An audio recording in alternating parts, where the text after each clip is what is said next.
All right, guys, this is going to be a whirlwind of a trip through Philadelphia, Pennsylvania.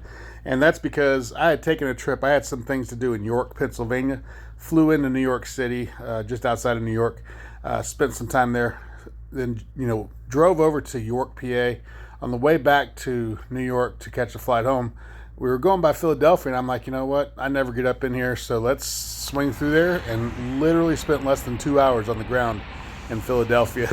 But I was, I'm like, man, I don't get up here very often, so I want to see some of the historic sites, Independence Hall, and the Liberty Bell, and grab a Philly cheesesteak.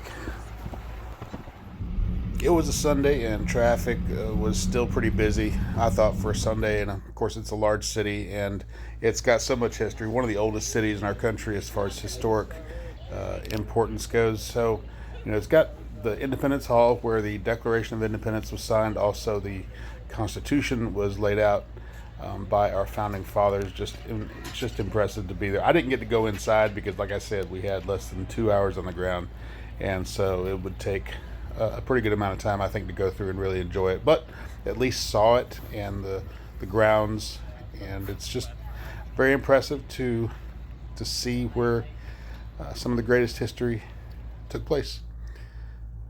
It got the obligatory family picture in front of it, so enjoyed that. This is the opposite side on the main drag. And then, the Liberty Bell is right across the street, basically, from Independence Hall. Now, I didn't go in to see the Liberty Bell. It's inside of a structure. Kind of disappointing because, you can look at it through glass, but I don't know. I'm sure I would have enjoyed going in, just definitely didn't have time. There was a line, and I didn't have enough time. But, got to see it at least. And, again, just the impressive nature of such great history. So, it's very well protected, obviously. That's the Liberty Bell. So you're surrounded by American history, and then you've got the old streets, the narrow streets and alleys that go through the city, and some very old graves. Now, that's not the only thing in Philadelphia. You also have other old history, like old churches that go way back with some great history as well. And this is all, walking distance stuff. Again, we were there for less than 2 hours, probably an hour and a half, I guess, maybe, and got to see a fair amount of the city, and enough to make you wish you were there longer. It's old, but you also still have some of the newfangled gadgets as well going down those old streets. Now, we ate at a place called Ishkabibbles #2 for our Philly cheesesteak. That's on South Street. South Street is a main drag as far as restaurants and just entertainment. This place was, to me, it was everything that you would expect in a Philly cheesesteak joint. You get the full experience.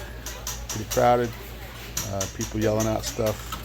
And, of course, you can smell the Philly cheesesteak in there as they're cooking it back there on the grills.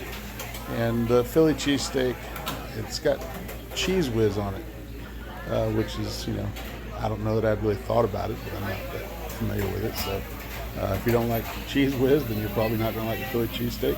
You can get other kinds of cheese, I guess, but that's the way you do it, Philadelphia style.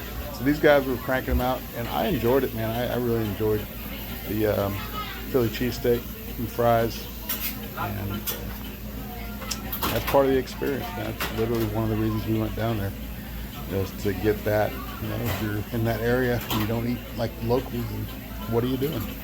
That's what I say.